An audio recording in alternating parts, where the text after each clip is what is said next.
I am woman phenomenally.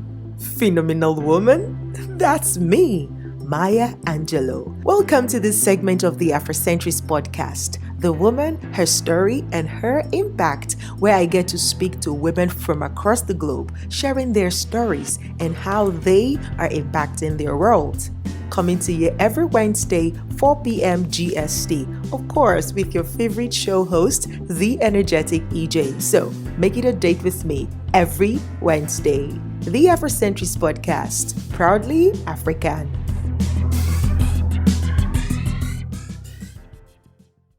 And it was a real God moment where he just spoke to us specifically. I don't know if you want me to share about it. Please go ahead. My husband had come home from work one day and he was just like, work is hard already. And he's taking care of all of us. And there's all these educational and medical expenses on top of all the household drama. And, constantly coming home and, hearing your wife complaining about your kids all the time. Oh, he was screaming like this today. He threw this tantrum. He had a meltdown. I was so scared to go to the shop with him. This was our life, I don't know how I did it, but I never allowed my fear to keep us locked up. I was always like, Aloysia, you can't let this make you scared. How can you be scared to go buy bread? You need to eat. Wow. You need to take your kids to the shop. You've got no one to leave him with. So while the fear was very real and palpable, I had to just be like, so what? So what? Just go. Nobody knows you here. Nobody's going to go and call the cops on you or go tell so-and-so about your kid because they don't know you yet. Just go. Like, why are you even embarrassed? I had to have these conversations with myself. With yourself. Whoa. So he comes home one day and he's just really fed up and we're getting ready for bed and I see him picking up the Bible and he used to read the Bible regularly and I hadn't seen him in a long time. So I was like, oh, what are you doing? And then he said, I'm looking for wisdom. Oh. So then I said, what are you reading? So he says Proverbs. And in my mind, I was like, I don't think there's a single proverb that's going to help us with our situation right now. But anyway, he read his proverb, and then so I was like, so what did you find? So curious.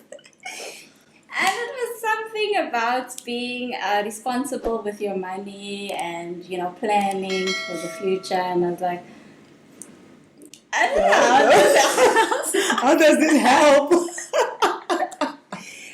So then I asked him if he was done, and then he said he was. So I said, can I have a turn? So maybe you will find the wisdom you need. Oh, sweet. In the past, I'd tried to guess. And then on this particular day, God really just spoke to us. And I don't know what made me ask for the book that day. I don't know if it was probably the Holy Spirit leading me, but I took it and I just said a quick prayer like, we need something right now. And so I opened it and then it opened to John 9, the beginning of John 9. So I just started reading from the top of the page, which was the beginning of the chapter.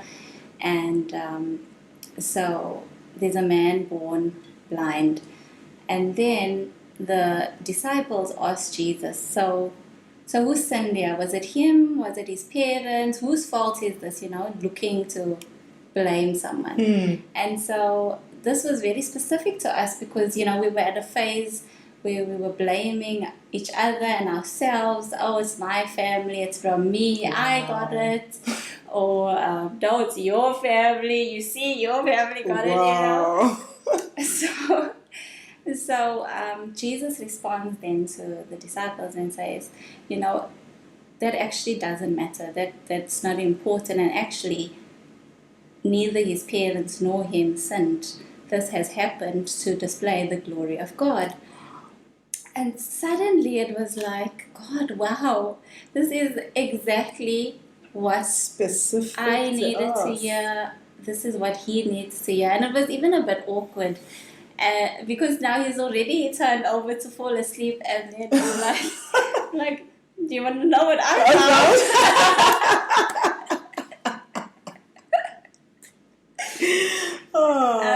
And then so he's like, okay, and then I told him, and he's like, okay, and he just, he turned around, but I knew that it was really going to be like, this was something. This was the turning point for us now. It was only going to go up from there.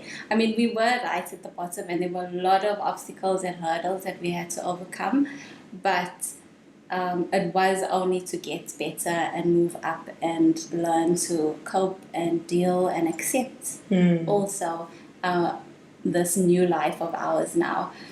So it was really from that point where God really started the transformation in all of us. Wow. And I can only say it's a miracle when I look back, because each one of us has come really, really, really far since then, and it was only 4 years ago. So how's your son now?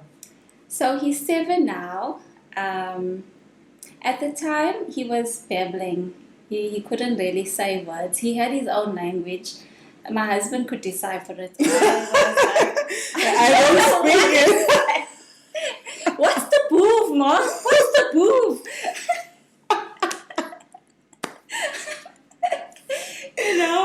What's his name? No, it's Daniel. Daniel. So you don't speak Dan. I'm not. But thank God Daddy does. So it took me a while to understand his language, and then slowly, with the help of really amazing therapists and the school that he goes to, he's now able to speak so that you can understand him.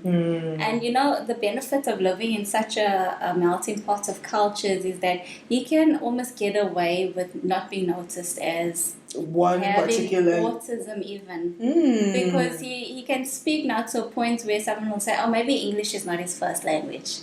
So they can understand him, and they can have like a proper back and forth conversation. I like that.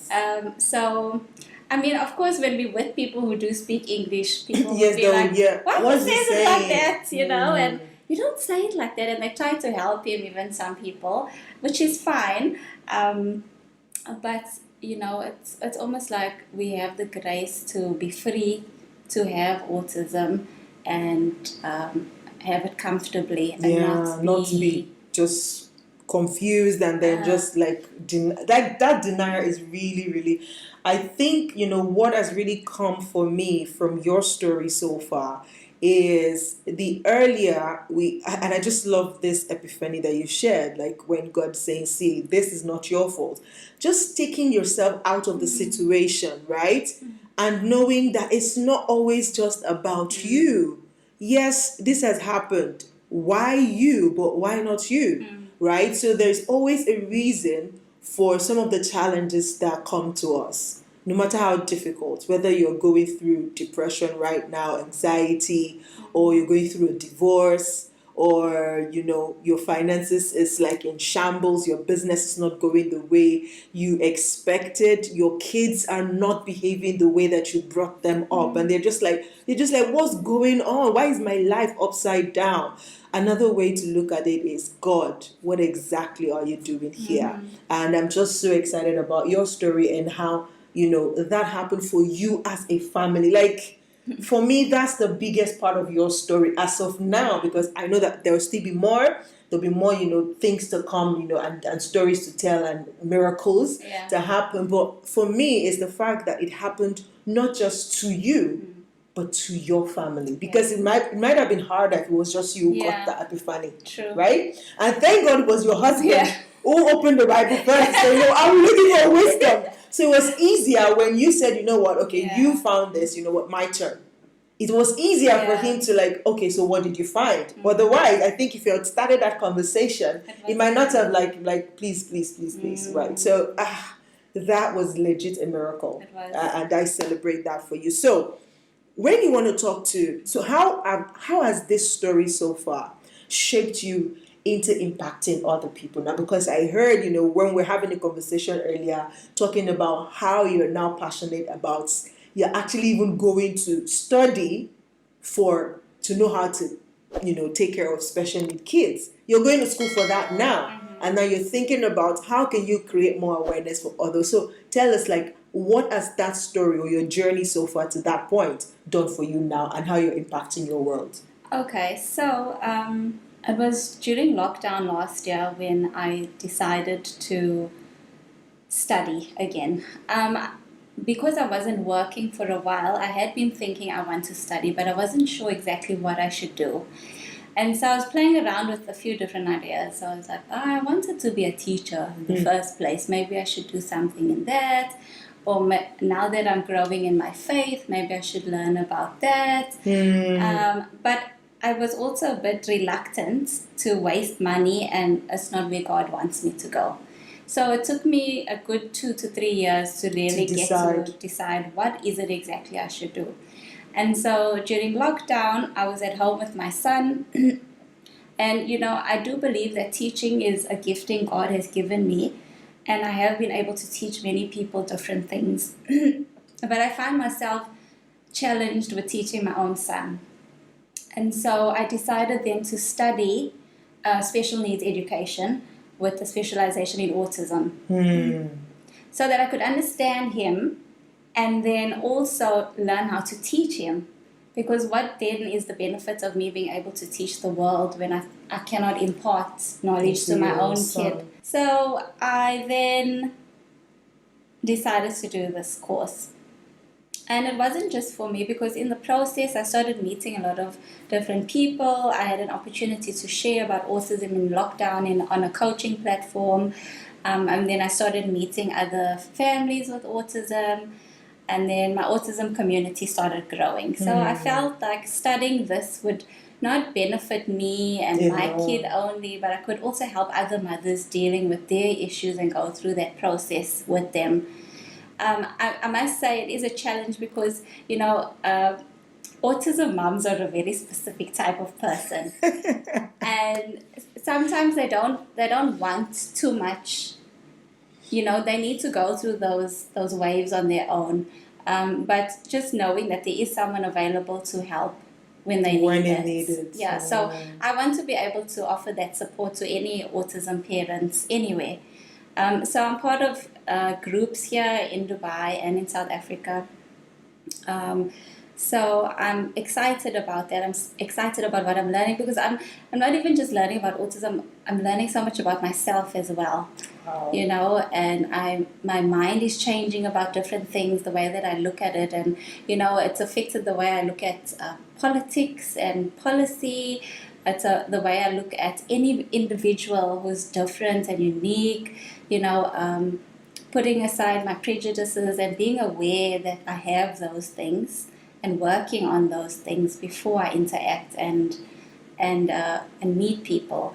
So it's really been an amazing journey. And so besides the support groups that I'm involved with, I'm really looking to see where I can basically change the culture.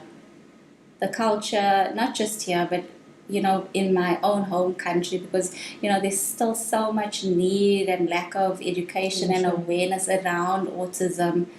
At the time when we were getting my son diagnosed, we were going to one of the specialists at a hospital, and he was so tired at the time of our appointment. He'd fallen asleep in the car. Yeah. And so I didn't bring a stroller with me because I thought he'd be awake and walk in.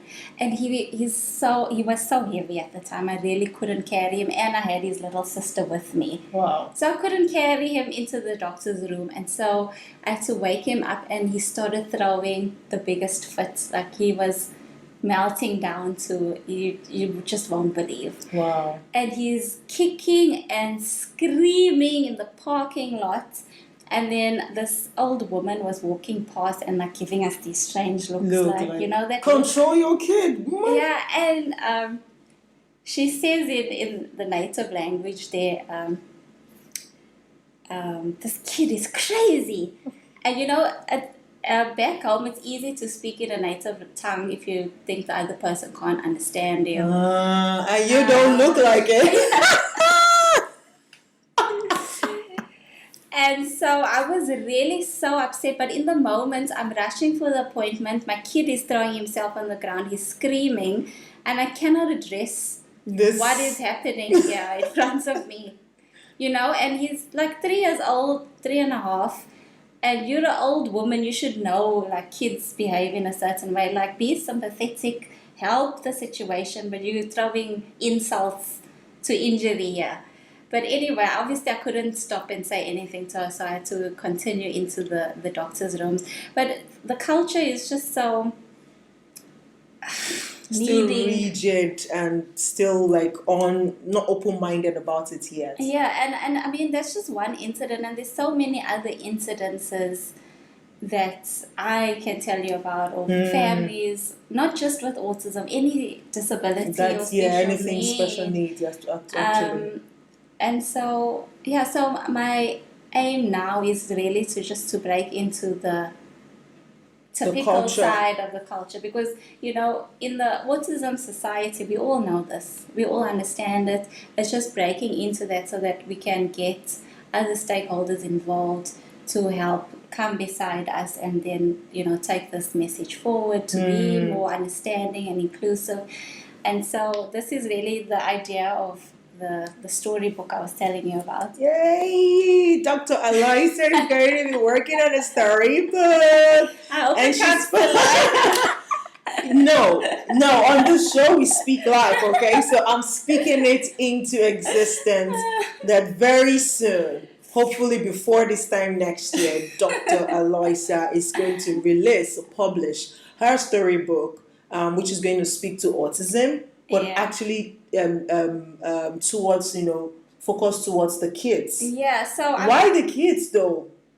So so you thought I was writing a biography, and then you got a shock when I said no, it's gonna be a kid's storybook.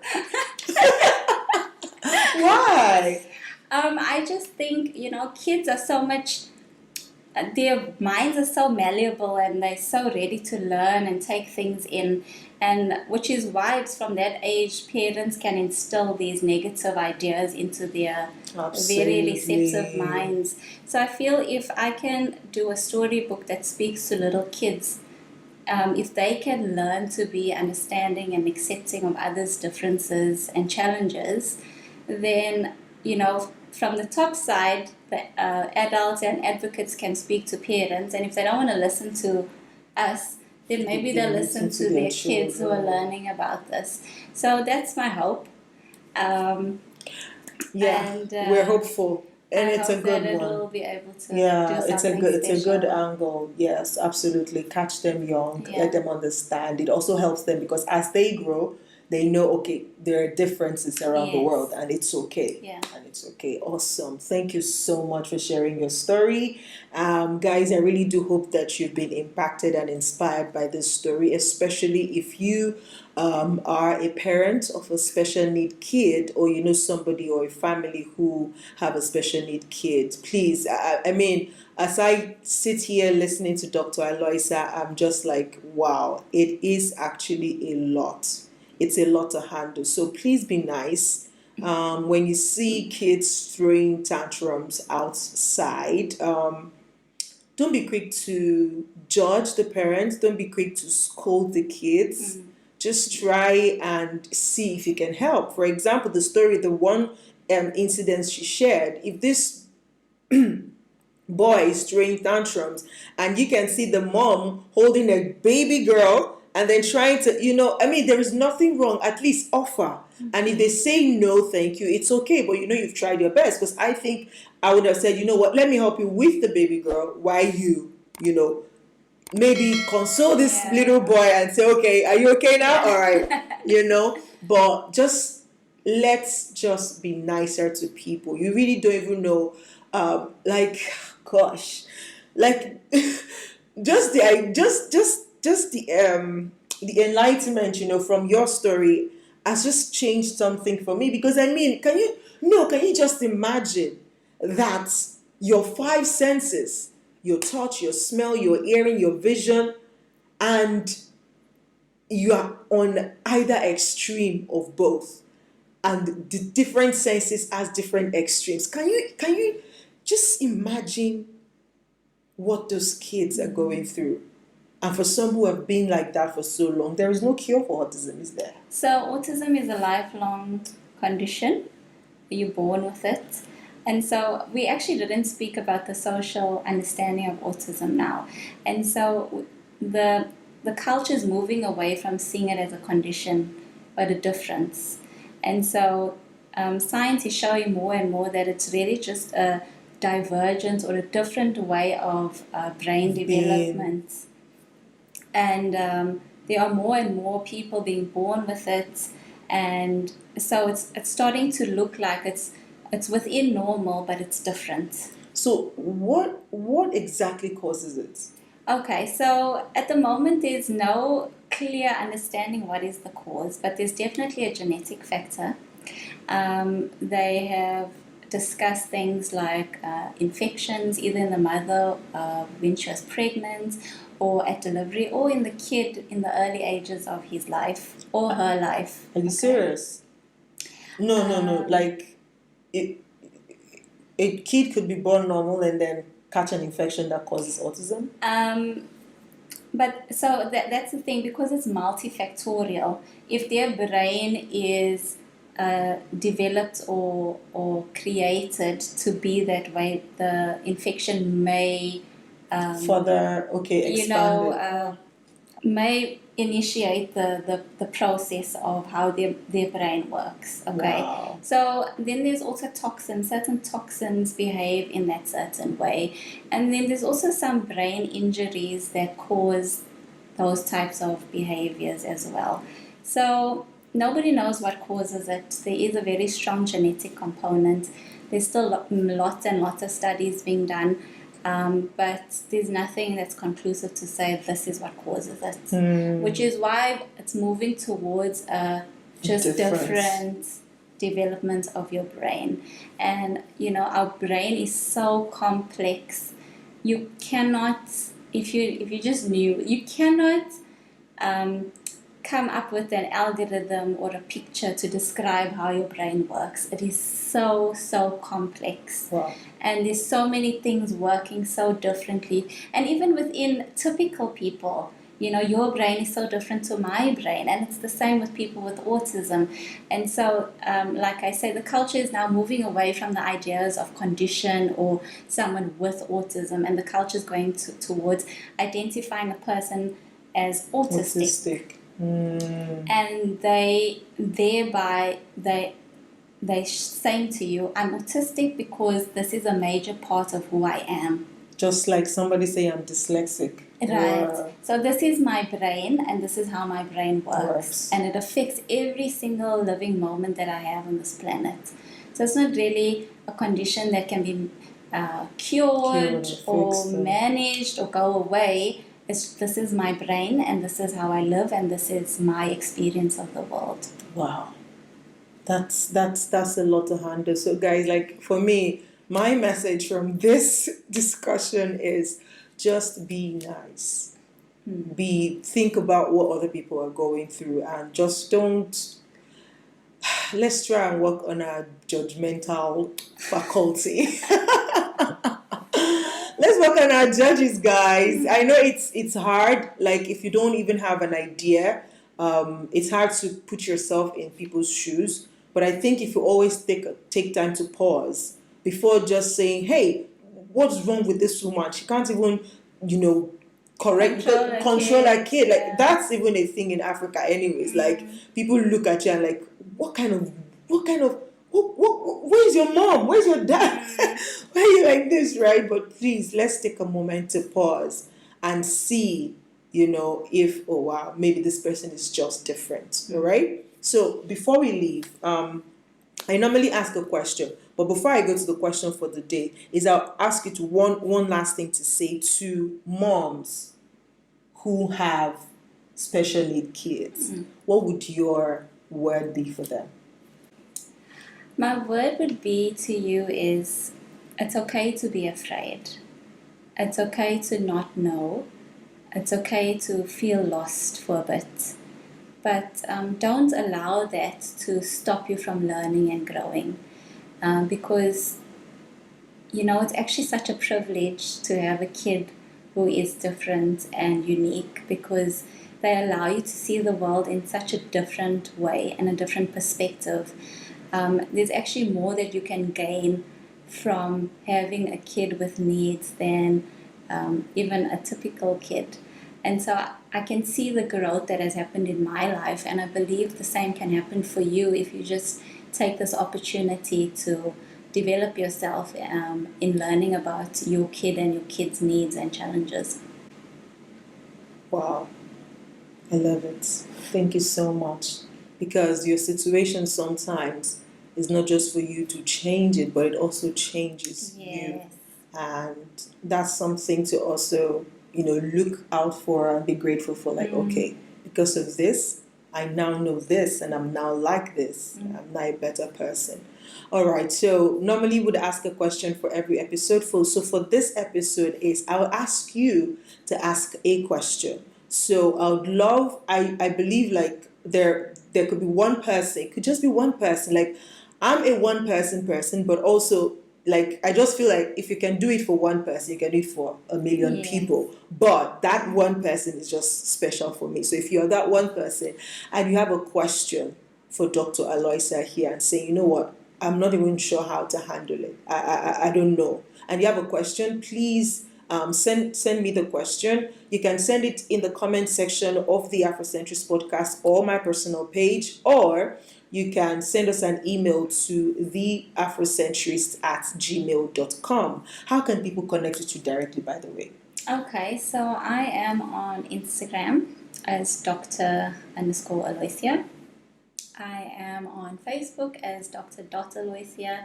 I'm also on LinkedIn as Aloysia Ogle. I'm also on Twitter. like I'm there, but I'm not there. Yeah, kind of dabble with Twitter. I know, like that street is too road for me. Otherwise, you can email me at dr.aloysia@gmail.com. Awesome. So I'm going to put all of those details in the description of this episode, both on YouTube and on Buzzsprout. Please remember to to subscribe to our YouTube channel, subscribe to the podcast itself. You know already that the Afrocentrist podcast, we now have several segments, and this is just one of them. So we have more content coming up to you on the Afrocentrist podcast. If you fit into any of the segments and you'd love to be featured, please do reach out to us. You can just send us an email to theafrocentrist@gmail.com. Whether you're a woman who has a story to inspire and you are making an impact in your world and you want the world to hear your story through our platform, please do send us an email. Or you are a business owner and you have solution or products for other businesses, right? So you can also reach out to us for Business Monday. And very soon we're also introducing Discovery Tuesday. It is, yes, Discovery Tuesday, where the host of that particular segment will be talking around discovering your identity and how it affects your relationships, right? So these segments are coming up on the Afrocentrist podcast. Watch out for them. So please do subscribe to our YouTube channel and the podcast itself. Also, you can support the work that we're doing here if you feel like you've ever, gotten any content that, spoke to you and you want to support us. You can buy us a coffee. We'll leave the link to also, we'll attach the link to both the YouTube description and the podcast description, where you can just click on the link and buy us a coffee. All right. Thank you so much for listening or for watching. Okay, so that is where we come to the end of this episode, guys. I'm gonna see you next week with all the episode on the Afrocentric podcast.